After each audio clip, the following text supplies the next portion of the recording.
go get them again.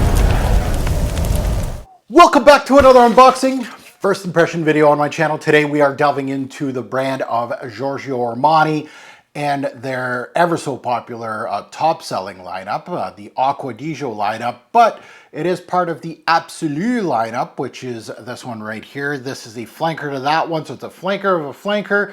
It is called Acqua Di Gio Absolu Instinct.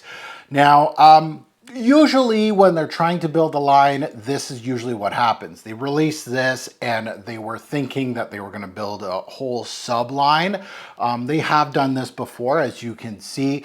And this is what, you know, a lot of designer brands try to do, right? When you're successful, like an example, L'Homme et la Nuit de l'Homme. La Nuit de l'Homme was a flanker of L'Homme, simply. And then they're like, oh, this thing sells like hotcakes. Usually that was probably more happenstance than this. This is more calculated. Usually when you're starting a line, you're going to go one release and then the second release is already in process. And obviously this line just died with this fragrance. Usually what happens is you got the first one, didn't do so well. You got the second one, didn't do so well. Get rid of the line. Let's start something fresh. That's usually what happens with brands. They try the 1-2 step, and then if it doesn't work, we move on. So this is what happened. Now, the original Absolu has its fans. It has this cult following, as I like to say, where there's a small group of people that stand by the fragrance. I absolutely love the coloration of the juice and the wooden cap. I really do like the presentation. The juice itself, well, it didn't impress me much. It kind of felt like it went away from what was so successful with the Acqua Di Gio lineup, and they kind of went the lazy route basically and made a mainstream release that smells like others in the past. A lot of people compare this fragrance right here of Invictus Aqua. The one thing about this line, as I've noticed when I got my pulse in the game, as you know, Acqua Di Gio as a lineup, there's some haters, there's some lovers, but it's very polarized. Every release kind of is polarizing. Either you hate it or you love it. Same with this one. Like, some people will absolutely bash it like crazy, and then there's going to be some little small portion of the community that loves it. And kind of in this realm too. So when you're looking or reading reviews on these fragrances, you just don't really know where you're going, especially if they're discontinued. Now, let's see what this flanker does. It is discontinued, so they're both axed, both of these, even though this one had like a small resurgence. I think they found a whole bunch of bottles in the UK because it came back in the UK, I think like in 2024 on the Armani website. And I think it was just because they found a whole bunch of stock, like a lot of stock, and they're just like, okay, what are we going to do with this? I think that's what happened. It wasn't like a top seller anywhere in regards to sales. At least that's what I hear. The original Acqua Di Gio still selling well. Outselling a lot of these on this counter. My favorite is the Essenza, honestly. Absolutely love that one. So now, if you're new here, welcome to the Robes 08 channel. I'm your host, Mark. And if you haven't subscribed yet, what are you waiting for? Hit that subscribe button. I will delve into older fragrances like this where, all your favorite fragrance reviewers said glowing things when it was released. And then crickets, right? Nobody's talking about this now. I kind of like to delve into the past, things like that. That's kind of my bread and butter now. I just kind of want to go into the crates and kind of check out certain things. So you're going to see new releases on my channel, absolutely. Old releases, women's fragrances, niche, indie, all that kind of stuff. So if you're new here, you can look at my Rolodex. I've been here for a while. A lot of great content for all of you.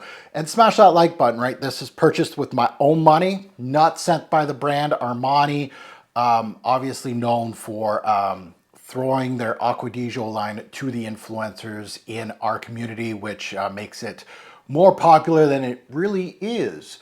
So smash that like button for my purchase and my time here today. Much appreciated. To the returnees, welcome back. This may be your jam, it may not.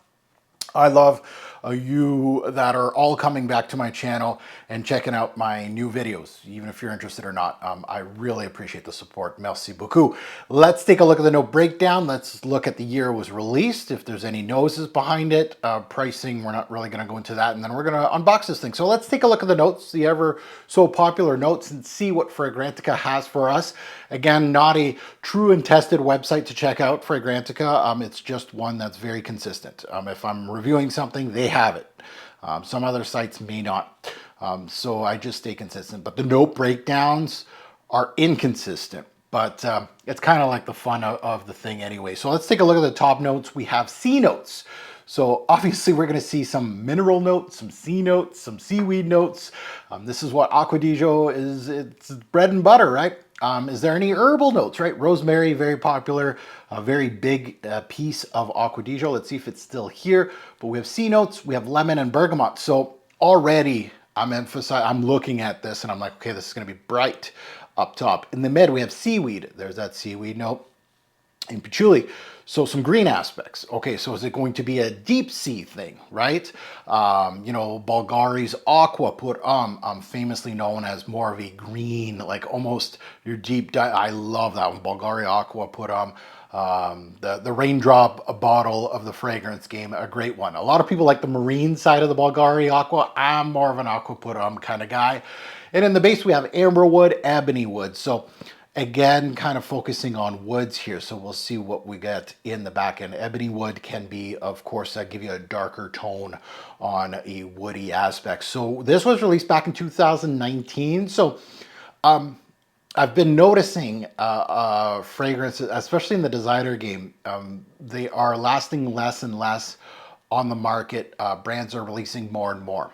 So what's happening is now they're just seeing if it sticks kind of aspect. They have enough money to kind of just push a product, see if it works, have like that big train of marketing behind them, Armani's, the Dior's, the Chanel's, all that. They have the big marketing train, see if it works, and then, you know what, it doesn't work. Let's get rid of it. Let's start something new.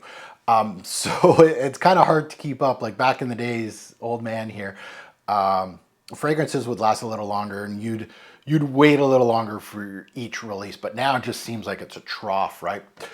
So the nose behind this, of course, the famed nose that one of the creators, of course, of the Acqua Di Gio line is Alberto Moria. So the nose returns for this release. As far as pricing goes, I'm going to put not applicable.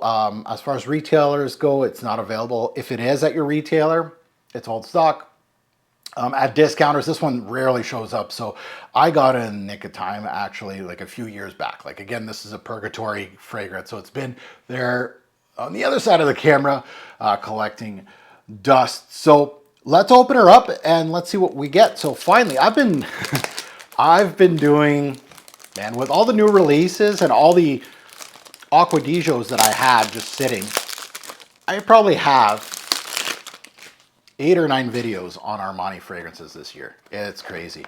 And I still have another Acqua Di Gio to release. I think it's to unbox. That's in the purgatory. I think I see the box there. It is, I think, the EDP version 2022, give or take. I might like that one. So I smelt that one. I got it at Shoppers here in Canada. So yeah, I paid retail on that one. So let's see. Bottle's gorgeous. I love the bottle presentation of this this line, this Absolu lineup. I love the dark. I just love the gold accent with the dark brown. It's a beautiful bottle. It would be a shame if it was really crappy juice, but I'm happy I have it for presentation purposes. This is a beautiful ADG. Hopefully it's a dark woody thing. That's where I would go with the gold accents. Man, this would look good as a oud Acqua Di Gio bottle, honestly. I know that's probably something that some people don't want to hear, but let's get into it.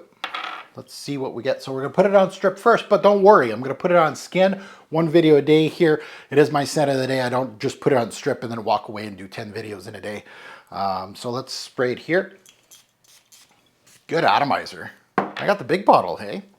What is that? 75 ml, that's not even in the big bottle. Feels like it's a big bottle. Okay, let's smell this thing.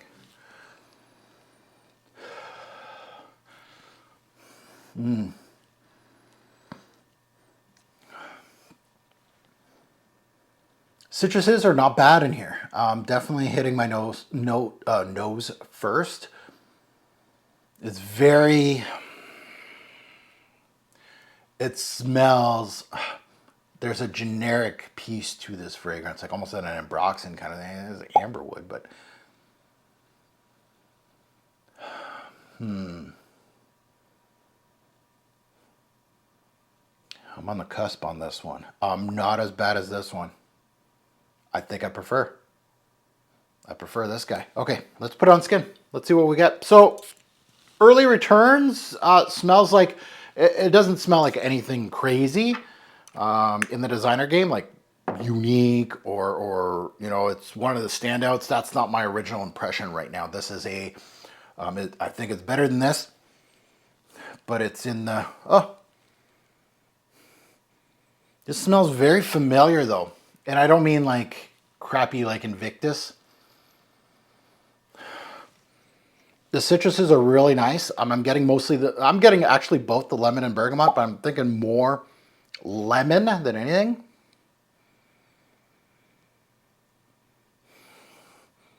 Not overly woody in the opening. You'd expect that, but you never know, right?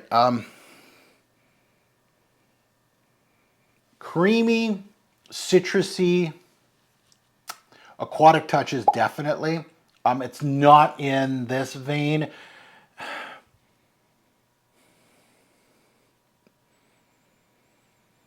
It's aromatic. There's an ambery touch in here. I think that's what it is. The amberwood, I guess, is coming through already. So it might be heavy on the amberwood. A little bit of a woody touch, but very faint right now in skin.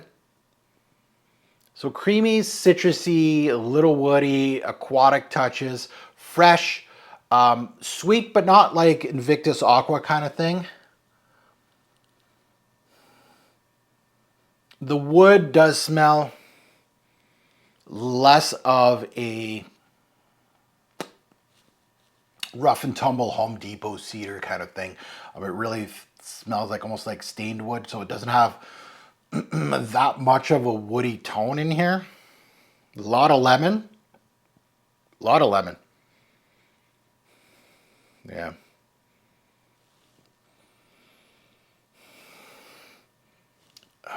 You know what?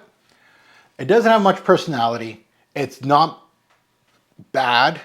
100%. I remember the review of this one. It's been a few months, but I remember going, no.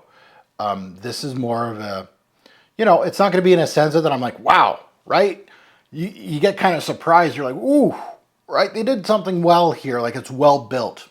It smells really good.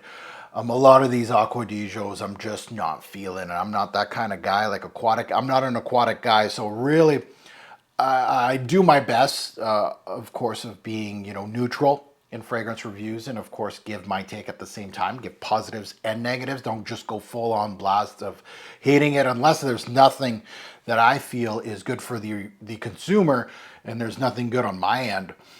Something like this, I think, is rightfully being discontinued. It's a dime a dozen kind of fragrance. This, still dime a dozen, but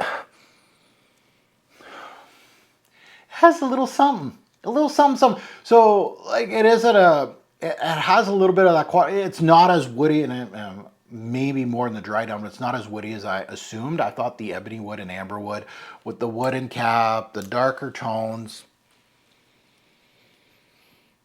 it has a creamy aspect where's that coming from, right? The lemon is still kicking around. Some people are saying Coca-Cola vibe. I'm getting it on the strip. I'm definitely getting that on the strip now. On my skin, it's much brighter. It's sea notes, lemon, bergamot, seaweed, kind of like it has that aquatic touch, but it's not very... Maybe a little bit of greenness. Patchouli is like a non-factor. The ebony wood, I guess, like more of a... I'm getting more ebony wood on the strip here. Like it's developing more on the strip. Usually the strip holds on to the introduction. For me here, it's not. but it's staying fresh and clean on my skin. So I kind of hate doing first impressions, and this tells me a different story than this. Usually I go with what's on skin, which is the best way of testing for personal use. This is much more ambery on here. And maybe it'll develop into that. So an interesting, I think, still kind of forgettable, but much better release than this guy right here, the Absolu. So Absolute Instinct by Giorgio Armani. Beautiful bottle. Much better looking bottle than Juice inside. An interesting release. I think it's a mid fragrance, like I was saying, like 5 or 6 out of a score out of 10, but it has some interesting pieces that you have to wear it several times and kind of see where this thing's going to gravitate for you. Now that you've heard my take, I'd love to see yours in the comments below, good, bad, and the ugly, right? You can agree, disagree with me in regards to the scent profile of what I thought about the fragrance. I applaud comments like that. If you hate it, you're like, yeah, it should have been discontinued. It's garbage. I'll keep that up. I don't care. And if you say, no, Mark, this is a banger, 10 out of 10, they should have never discontinued this. I can see that because it's a rather okay designer release, but it doesn't have the fireworks that, something that would make a top 20 list on my channel, which has a lot of competition, right? And that may not be fair to it, but it's not even in the running for now. But it has interesting pieces that I want to make sure to let you know that this is probably a better product than this thing right here. So they were onto something here, maybe. Yeah. And as always, a great pour fragrance will make a lasting impression. Choose your scent wisely. Thanks for watching, YouTube. Have a good one.